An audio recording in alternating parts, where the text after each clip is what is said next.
All right. So we were discussing about analyze phase. In analyze phase, we were supposed to actually do hypothesis testing and identify whether the X's are critical or not. So let us read this. Project leader, he also wants to find out whether the potential X's are critical or not.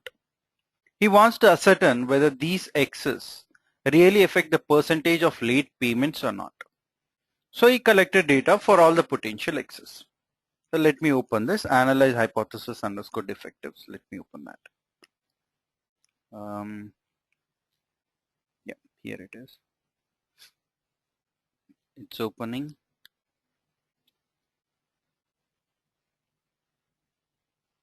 Yeah, while that opens, we need to understand which test we need to perform on this.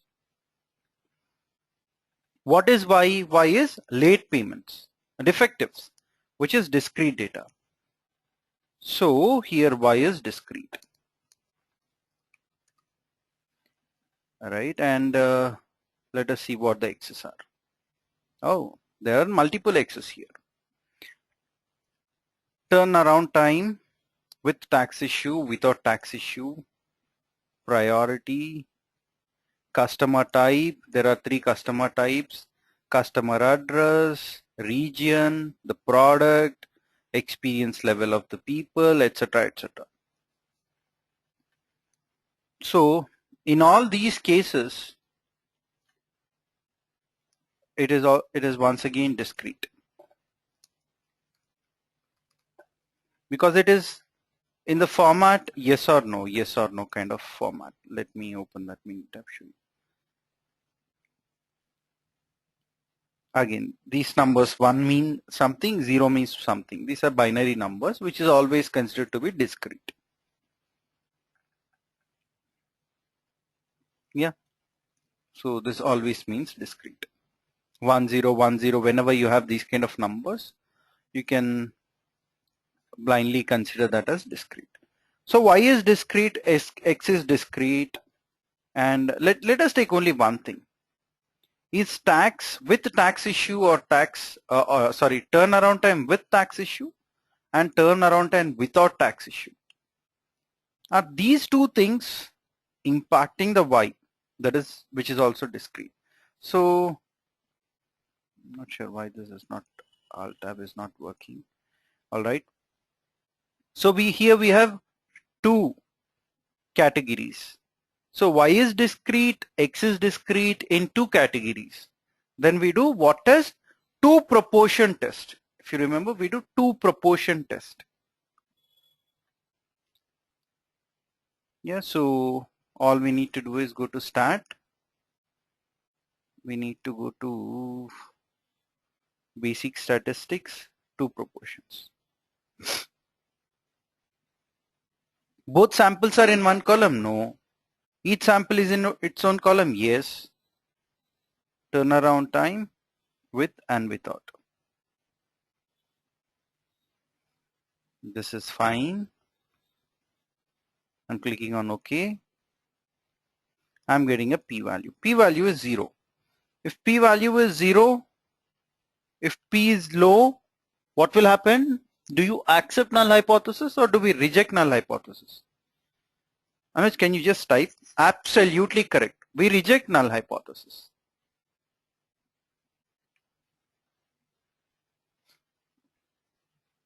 So are both these proportions equal or not?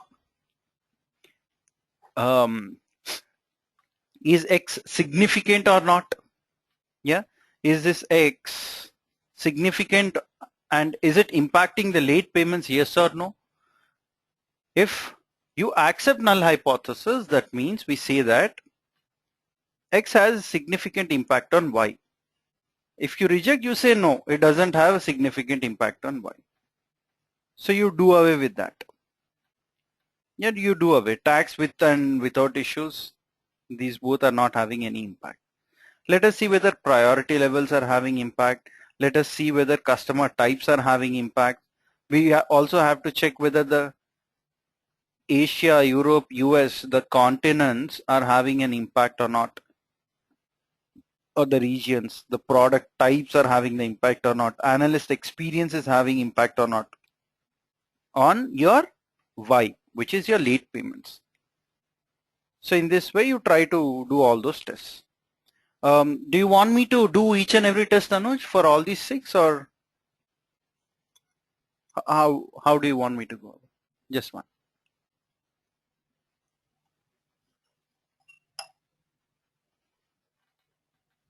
All right. Let us do for analyst experience. Analyst experience greater than 2 years. One only, fine. So I've done for one, I'll do for another one. Okay. So analyst experience greater than 2 years. 0 means no, his experience is not greater than 2 years. Let us see whether there is any 1 somewhere. Yeah, 1 means yes, analyst experience is greater than 2 years. So in this way, we have classified using binary numbers 0 and 1. So when we go to stat, basic statistics, to proportion, we once again can select this. Each sample is in its own column. When I click here, it will throw me the other things. Let me scroll down, analyst experience, delete. Let me select the second analyst experience. Now if I click on OK, what is the p-value? Okay, here the p-value is high. What do you comment, Anuj, if p-value is greater than 0.05? Are we going to accept null hypothesis or reject it? Accept. So we're telling yes, experience level is having an impact on the late payments. That is how we proceed. All right, let us move on. So once you do for all of those things which are available in the mini tab for the regions, products and all that, you select what are the critical X's. Right, once we select, we move on. Once we select all the critical X's, so we do something called as Pew matrix. Right, let me go to FMEA worksheet and see. Here it is, FMEA. Yeah. Either you can do an FMEA. It just helps you identify the various solutions. Here are the 3 solutions: FMEA, case, narrative. Right, project leader wanted to analyze the current process to understand the critical causes for failures in the process. The team brainstormed all possible failure modes, its effects and potential causes. They also collected data on occurrence and detection. Please carry out a suitable analysis to evaluate the risks in the current process. Whenever you want to evaluate the risks in the process, especially when it is Six Sigma, you will have to do FME. All right. So here is just a hint, another hint given, but always you go with FME, failure modes and effect analysis. So that example is also given here. All right. Invoice prioritization. Incorrect invoice prioritization is leading to potential failure mode. Potential effects of failure. High priority invoices missed on follow-ups. Severity is 8. So in this way you can just evaluate.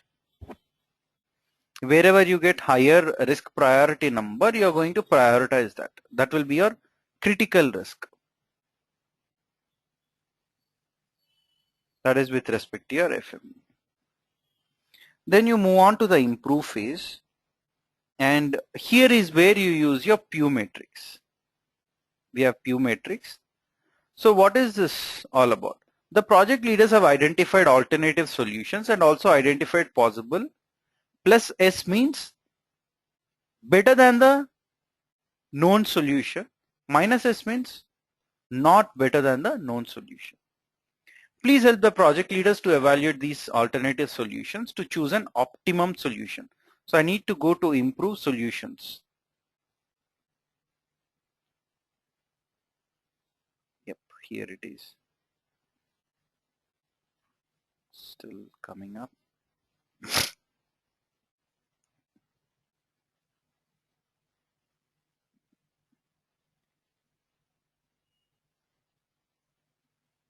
So incorrect customer address.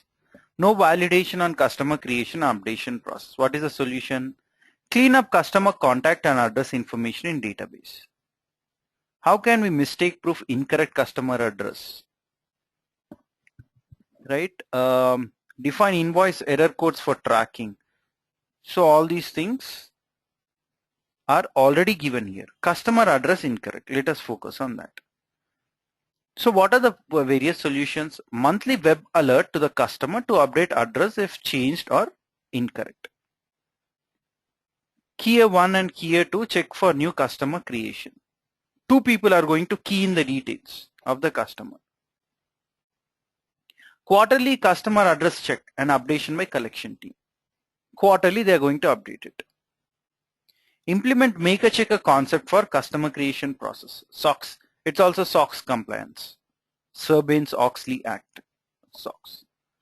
Then call before invoice is sent to confirm address. So these are the various solutions, right? And you are having each and every person rate those solutions. Rank 1 is the best solution. So you're asking your project champion, dear project champion, I have 5 solutions for addressing the issue of incorrect customer address. Can you please read those? Oh, he's telling I'm ranking it 1. What? Marker checker concept. Excellent. The same thing you ask project leader also. He will rank all the solutions. He's also giving number 1 rank to implement marker checker concept. Then you ask the third person, quality supervisor. Sir, what do you think is the best solution out of these 5? He's giving the best rating to implement marker checker concept once again. Then subject matter expert also you're asking him. He, for a strange reason, is giving first rating to key 1 and 2. That means 2 people are going to check the customer creation. But they're giving second rating to this. And when it comes to process owner, he's giving the first rank to key 1, 2. But he's giving the second rank to implement maker checker concept. So now if you see, this maker checker concept is getting the best ranking from most of the stakeholders. So you're going to select this solution. You'll put this solution and just select that. Right? So this is all about your improve phase. This is how you implement the right solution. Yeah, I think now you have selected the solution. 1, 2, 3, 4, whatever solutions you want, you can select those. And post implementing the solution, you once again check what is your sigma level. Let us see. Let me open this. Improve post improvement performance.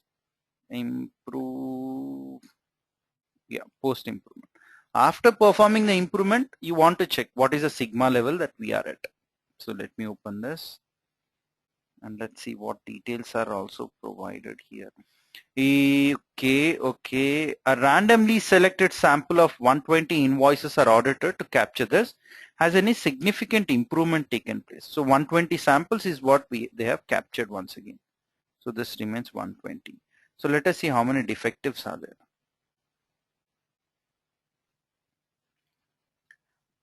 Okay, see defectives. 1 defective. We have 2 defectives. In this way, we have defectives. 3. We have 4 defectives. We have 5 defectives.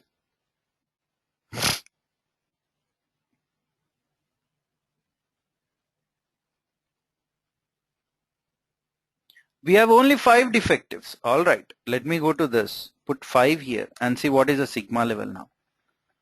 Excellent. Sigma level has improved now. Right? It has moved to 1.73 and 3.23. So let us just write it down here. Okay. Let me put it in this.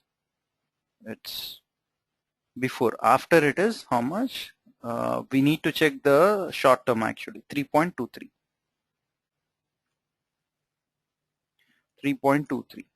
Before what was the value? It was 2.28.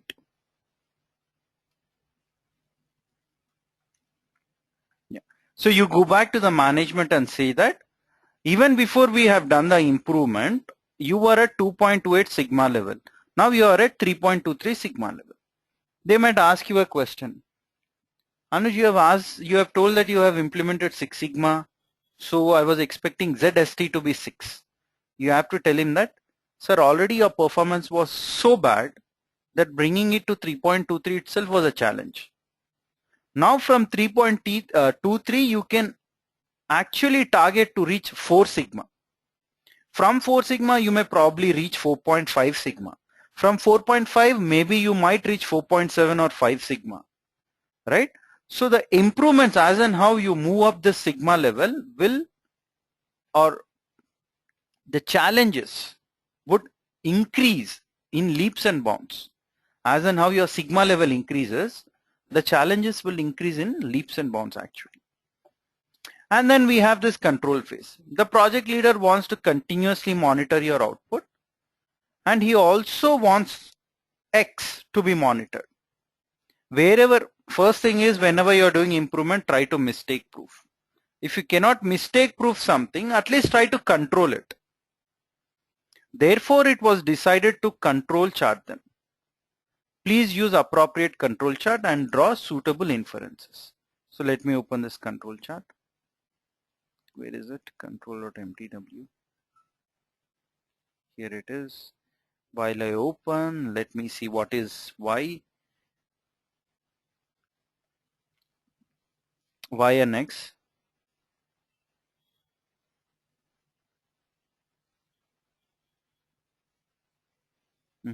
What happened?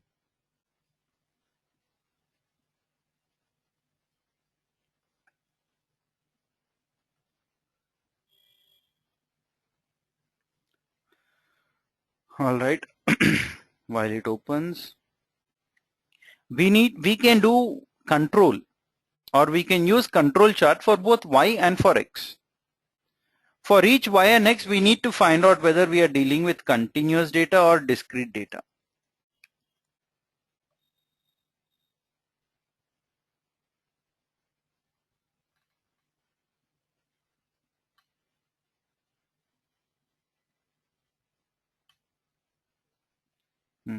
I think I have opened a lot of mini tabs.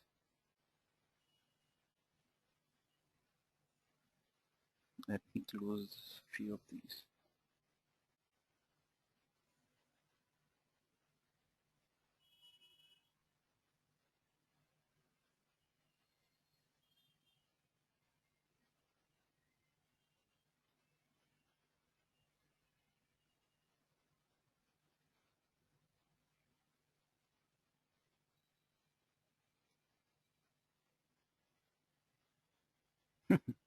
Not sure why this is not opening still. No, Anuj. Actually, I'm trying to open this control chart. Not sure whether I can right click and close all. Okay, close all windows is there. But it will ask me to, okay. Let me close all of these things and reopen, because I think there are a lot many things which are open. I was doing some analysis last night. So.